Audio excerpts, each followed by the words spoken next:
কলকাতা সেই সাথে পশ্চিমবঙ্গের অনেক জেলাতেই কিন্তু বৃষ্টিপাত শেষ হয়ে কমে আসছে। সেই দিকে কিন্তু তাপমাত্রা বৃদ্ধি পাওয়ার একটা ইঙ্গিত পাওয়া যাচ্ছে।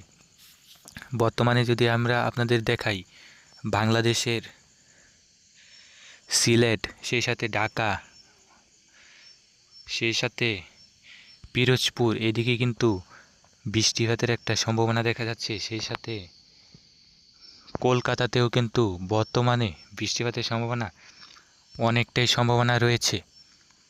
কলকাতার বিভিন্ন শহর সেই সাথে গ্রামে কিন্তু এই বৃষ্টিপাত হতে পারে। বাংলাদেশের খুলনা, বরিশাল এদিকেও কিন্তু বৃষ্টিপাতের সম্ভাবনা রয়েছে। সেই সাথে কুমিল্লা এদিকেও কিন্তু বৃষ্টিপাতের সম্ভাবনা রয়েছে। ময়মনসিংহ এদিকেও কিন্তু বৃষ্টিপাতের সম্ভাবনা দেখা যাচ্ছে।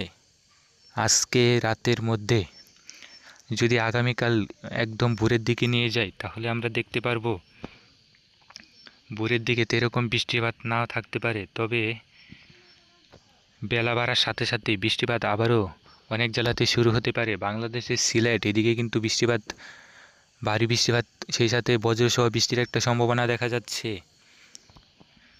আমরা যদি দুপুরের দিকে নিয়ে যাই, তাহলে দেখা যাচ্ছে পুরো বাংলাদেশে হালকা বৃষ্টির সম্ভাবনা রয়েছে। সেই সাথে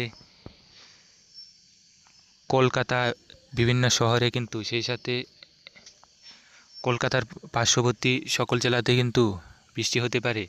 ধানবাদ এদিকেও বৃষ্টি হতে পারে, এরকমই দেখা যাচ্ছে। এগুলো কিন্তু সব বজ্রশেল অর্থাৎ বজ্র বৃষ্টি, তাই সকলেই সাবধানে থাকবেন। বৃষ্টিপাতের সাথে কিন্তু বজ্রপাতও হওয়ার সম্ভাবনা রয়েছে।